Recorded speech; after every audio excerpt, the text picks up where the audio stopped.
Bismillahirrahmanirrahim. Assalamualaikum warahmatullahi wabarakatuh. Alhamdulillah, salatu wassalamu alaikum wa ala sayyidina Rasulullah. Salatu wassalamu alaikum wa ala sayyidina Rasulullah. Salam sejahtera untuk kita semua. Salam, Om Swastiastu, Namo Buddhaya, salam kebajikan. Halo Mabaikom, perkenalkan, saya Adi Razal Afna, mahasiswa Program Studi Pendidikan Agama Islam 2017. Sebelumnya saya ucapkan selamat datang kepada mahasiswa baru Program Studi Ilmu Komunikasi tahun 2020 di kampus tercinta, kampus pergerakan, khususnya di Fakultas Ilmu Sosial, fakultas yang mencerdaskan dan mencerahkan. Aku berangkat dari satu patah hati ke patah hati lainnya, bahwa cinta adalah perjalanan menuju pemberhentian berikutnya, menuju rasa sakit yang tentunya sama saja. Setelah melalui masa penuh cinta dan patah hati pertama, masa yang menyimpan jutaan kenangan yang takkan mungkin mudah untuk terlupakan. Waktu membawa kita kepada fase kehidupan yang baru, yang mungkin menyimpan ribuan cerita seru. Putih abu perlahan-lahan kita tanggalkan dan kita tinggalkan. Alma mater kebanggaan menunggu kita untuk turun ke peluk jalan. Aku tak pernah pandai merangkai kata, namun keseruan masa sekolah tak pernah luput dalam rangkaian cerita. Maba Ilmu Komunikasi yang berbahagia, pada kesempatan kali ini gitu ya, saya akan sharing-sharing aja nih, bagaimana sih menjadi mahasiswa yang produktif. Nah, sebelum masuk ke sana, sebelum saya menjelaskan bagaimana menjadi mahasiswa yang produktif, mari sama-sama kita cari tahu dulu perbedaan kehidupan sekolah dan kehidupan perkuliahan. Nah, sekilas kehidupan perkuliahan gitu ya, kehidupan perkuliahan tidak jauh berbeda dengan kehidupan sekolah, karena kita akan sama-sama menjumpai yang namanya guru, kita juga akan menjumpai yang namanya kawan baru, dan kita menjumpai sebuah keharusan untuk menuntut ilmu. Tapi gitu ya, ternyata banyak perbedaan. Selain perbedaan penyebutan istilah seperti guru menjadi dosen, mata pelajaran menjadi mata kuliah gitu ya, banyak hal lainnya, banyak hal berbeda lainnya yang akan kita temui di kehidupan perkuliahan. Apa saja? Oke, yang pertama dari segi kelas dan akademik. Mungkin kalau di sekolah kita dulu menjumpai teman-teman kelas kita, dalam satu kelas itu 36 orang, itu paling banyak ya, atau ada yang 30 orang, atau mungkin ada yang lebih sedikit. Nah, di kehidupan perkuliahan minimal banget gitu ya, minimal banget dalam satu kelas itu sudah dipatokin nih jumlahnya 50 orang. Atau bahkan bisa lebih daripada 50 orang tersebut.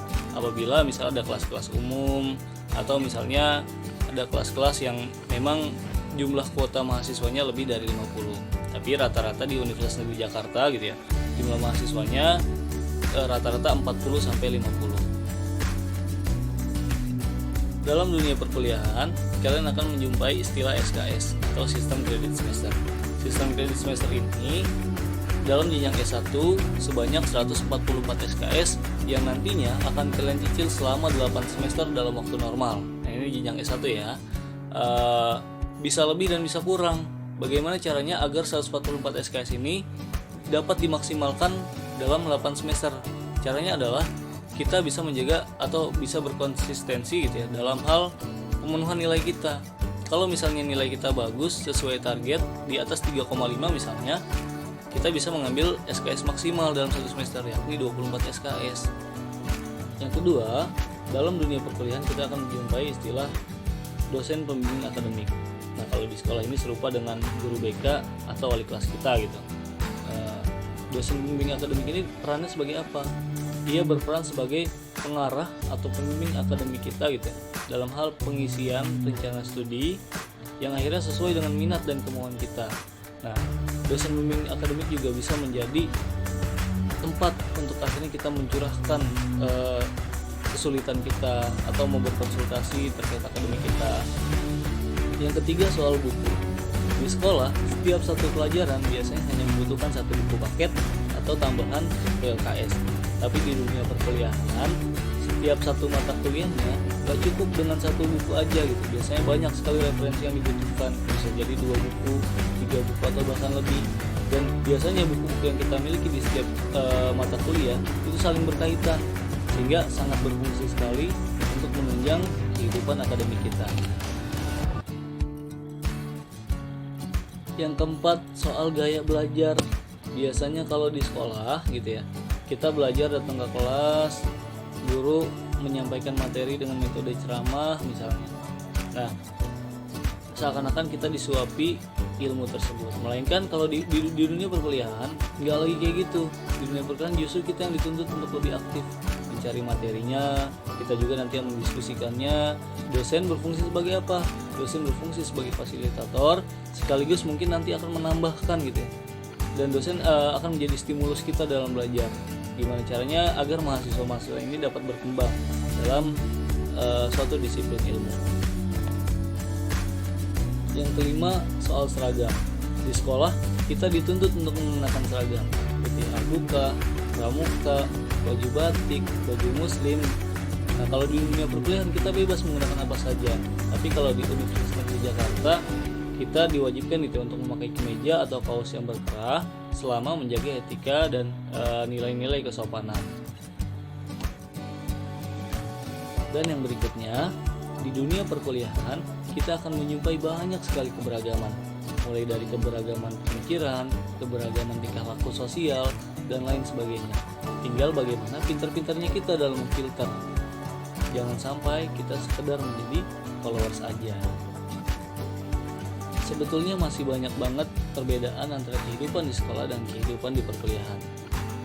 Nah, yang paling penting yang perlu kita ingat bahwasanya kehidupan perkuliahan ini adalah awal di mana kita akan menemukan kehidupan yang jauh lebih nyata setelah kehidupan perkuliahan ini. Kaitannya dengan kehidupan yang lebih nyata yang perlahan-lahan akan menemui kita, banyak hal yang akhirnya perlu kita persiapkan dan kita maksimalkan. Menjadi mahasiswa bukan suatu perkara yang sulit dan juga bukan perkara yang mudah.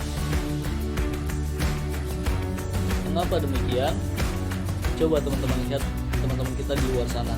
Betapa banyak teman-teman kita yang pengen banget tahun ini masuk kuliah negeri, masuk kampus negeri, tapi belum dikasih kesempatan sama Allah, belum dikasih kesempatan sama Tuhan. Beruntunglah kita semua yang udah dikasih kesempatan, apalagi kalian nih mahasiswa ilmu komunikasi, salah satu program studi favorit gitu ya, bahkan di Indonesia. Kalian dikasih kesempatan sama Tuhan, jadikan kesempatan ini sebagai langkah awal untuk menjemput kesuksesan kalian, untuk menggembirakan hati kedua orang tua kalian. Dengan cara apa? Menyebut kesuksesan tersebut dengan cara memaksimalkan masa-masa kuliah ini dengan kegiatan-kegiatan yang produktif. Kak, gimana caranya jadi mahasiswa produktif? Oke, Kak akan jawab. Untuk menjadi mahasiswa produktif, banyak hal yang bisa kalian lakukan, mulai dari berorganisasi, fokus pada akademik, atau menemukan bakat yang selama ini terpendam pada diri kalian. Kak, apakah produktivitas selalu mengarah pada uang atau income? Produktivitas yang dimaksud tidak selalu mengarah pada uang atau income. Produktivitas dapat berupa karya, kontribusi, maupun prestasi.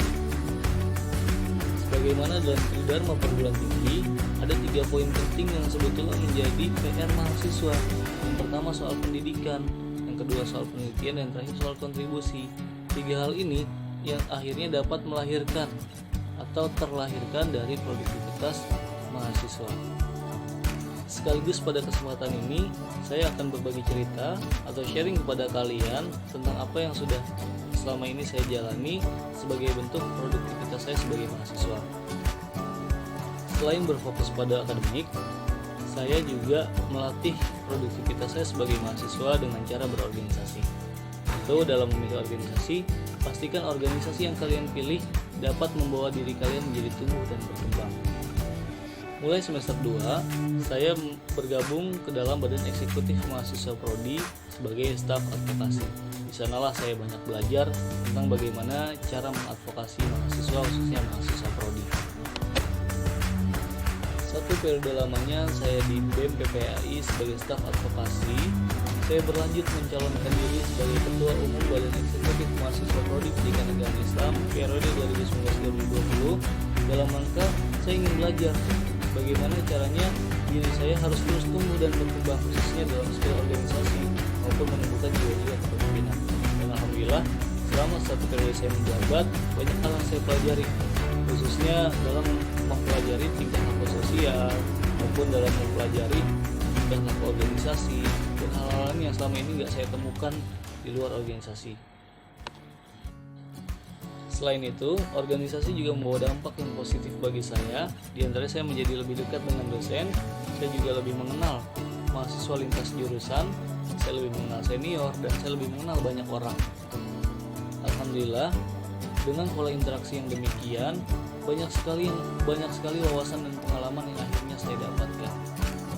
Selain bergabung di BEM, saya juga bergabung di organisasi-organisasi lainnya, baik organisasi-organisasi yang ada di rumah maupun organisasi-organisasi yang ada di kampus, organisasi keagamaan atau organisasi sosial lainnya. Fungsinya apa atau tujuannya apa sih gitu? Kenapa saya demen banget gabung sama organisasi? Tujuannya adalah dengan berorganisasi sejujurnya saya mendapatkan banyak sekali ilmu, banyak sekali wawasan yang akhirnya bisa saya terapkan dalam kehidupan sehari-hari saya. Karena saya merasa diri saya kurang, maka saya perlu untuk akhirnya terus belajar. Sekarang saya sedang belajar berorganisasi kembali di Badan Eksekutif Mahasiswa Fakultas Ilmu Sosial sebagai Wakil Ketua Umum. Selain aktif di organisasi, cara produktif lainnya yang juga saya lakukan untuk mengisi masa-masa perkuliahan saya gitu ya. Satu, saya sebagai mahasiswa, maka saya mencoba menemukan apa sih yang ada di dalam diri saya gitu. Ternyata saya punya suatu kebiasaan yang mungkin dianggap sebagian orang terlalu membuang-buang waktu. Tapi menurut saya dengan hal yang saya temukan pada diri saya ini, alhamdulillah saya bisa menghasilkan banyak karya. Saya seorang peresah di mana banyak sekali hal yang nggak bisa saya lupain dari masa-masa sekolah, atau banyak hal yang mudah sekali itu menyentuh hati saya. Akhirnya coba saya tuangkan menjadi rangkaian kata. Alhamdulillah sampai hari ini saya sudah menerbitkan 3 buku pribadi saya, dan beberapa karya saya juga sudah diterbitkan di dalam buku-buku kumpulan puisi lainnya. Selain berorganisasi dan menemukan bakat-bakat terpendam dalam diri saya juga mencoba gitu untuk melakukan produktivitas saya dalam hal akademik. Saya pernah mencalonkan diri sebagai mahasiswa berprestasi program studi pendidikan agama Islam. Walaupun pada akhirnya gagal, gak apa-apa. Yang penting saya udah nyoba, dan saya anggap itu sebagai sebuah produktivitas. Karena yang dilihat adalah prosesnya, bukan hasilnya. Yang terpenting kita berani dulu aja, berani mau nyoba, urusan gagal belakangan. Hal keempat yang juga saya lakukan dalam rangka meningkatkan produktivitas saya sebagai mahasiswa, saya juga mengumpulkan pundi-pundi uang gitu ya, pundi-pundi rupiah, untuk akhirnya membantu meringankan beban kedua orang tua saya, atau seenggaknya menjadi pemasukan pribadi untuk saya. Nah, walaupun di awal tadi sudah saya sebutkan bahwasannya produktivitas tidak melulu berupa income atau uang gitu ya, tapi hal ini juga perlu teman-teman pertimbangkan sebagai mahasiswa nantinya gitu. Teman-teman pasti memikirkan juga baiknya gimana ya jadi mahasiswa bisa sekaligus belajar tapi juga bisa cari uang. Nah, teman-teman mungkin bisa melakukan hal-hal yang ringan, bisa mulai dengan berdagang maupun dengan kegiatan-kegiatan lainnya. Kalau saya pribadi gitu ya, saya di semester awal saya pernah berjualan gitu, jualan kopi di kampus gitu. Saya juga pernah jualan cemilan, dan saya juga melakukan menjadi seorang marketer di salah satu bimbingan belajar di dekat-dekat kampus. Alhamdulillah dari kegiatan-kegiatan tersebut gitu ya, saya mendapatkan income atau mendapatkan pundi-pundi rupiah yang akhirnya bisa saya kumpulkan dan membeli fasilitas-fasilitas penunjang perkuliahan saya, atau seenggaknya bisa membantu ongkos saya. Dan sekarang yang juga saya lakukan dalam hal mengumpulkan pundi-pundi rupiah berkaitan dengan poin menemukan bakat dalam diri saya. Alhamdulillah dengan diterbitkannya 3 buku saya tersebut, saya bisa mengumpulkan pundi-pundi rupiah atau royalti dari penjualan buku saya. Nah, kemudian bagaimana sih gitu tips untuk menjadi mahasiswa yang produktif?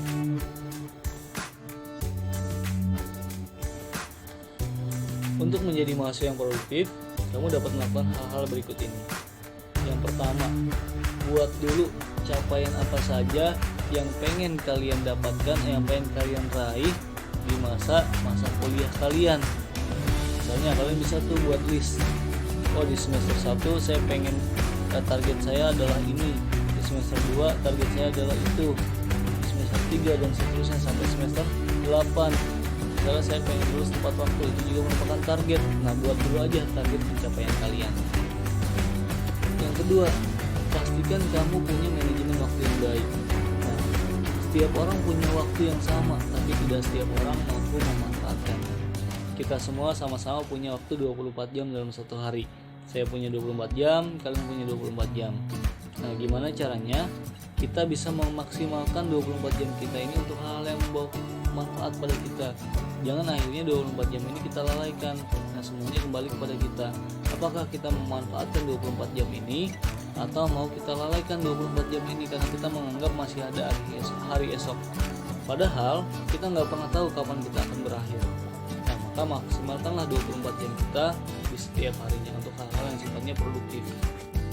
Betapa banyak orang-orang yang udah sukses di usia muda karena mereka senantiasa memaksimalkan 24 jam mereka dan memanfaatkan waktu mereka. Dan betapa banyak orang-orang di luar sana yang merasa gagal dan menyesal di masa tua mereka karena mereka gagal memanfaatkan masa muda mereka. Yang ketiga, masih berkaitan dengan manajemen waktu yang baik, pastikan bahwasanya kita memiliki istirahat yang cukup sebagai mahasiswa. Jangan akhirnya kita menzolimi diri kita sendiri. Jangan akhirnya kita berlaku buruk pada diri kita sendiri dengan tidak menjaga kesehatan tubuh kita, dengan tidak memperhatikan batas-batas kemampuan diri kita. Jangan akhirnya segala hal kita paksakan untuk kita kerjakan.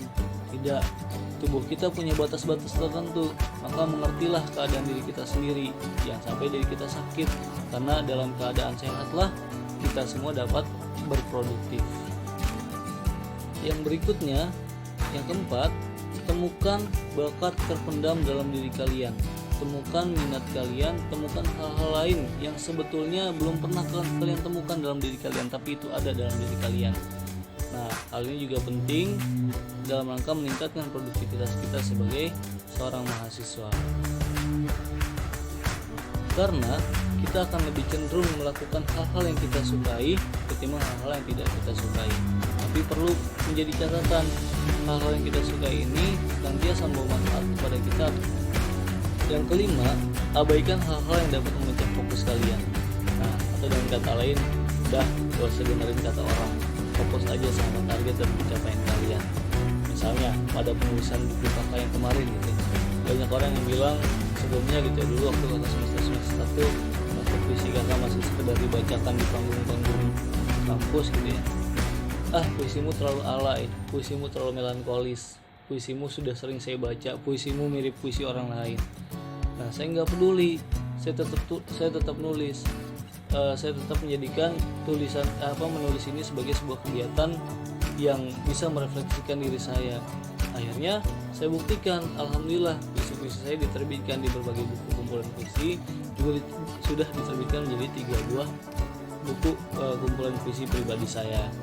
Nah, atau ketika teman-teman punya bakat menyanyi, mungkin kalian masih punya kesalahan-kesalahan dalam menyanyi, orang lain mengkritik dan sebagainya, jadikan kritik itu sebagai sebuah motivasi, sebagai sebuah acuan di mana kalian akan membuktikan pada suatu hari gitu.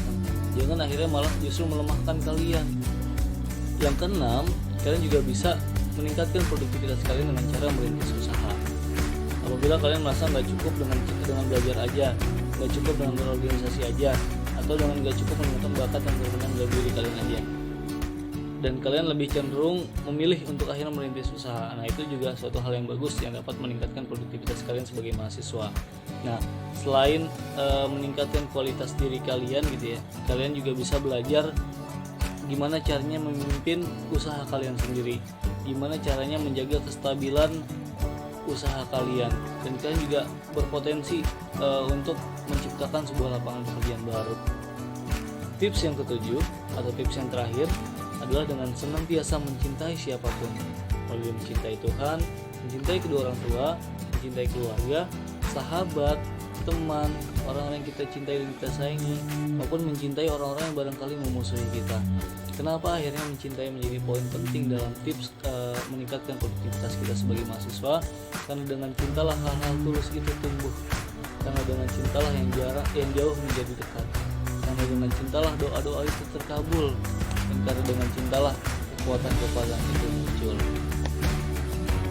maka mencintailah.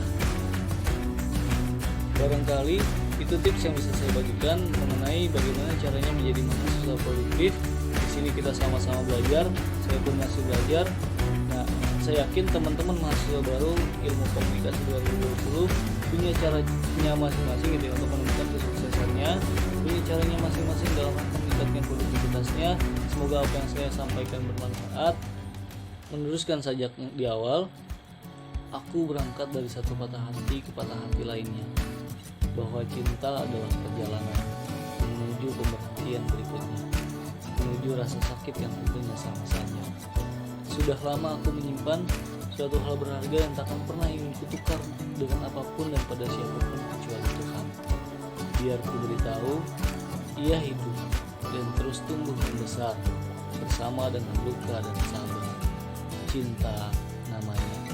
Allahumma Wassalamualaikum warahmatullahi wabarakatuh.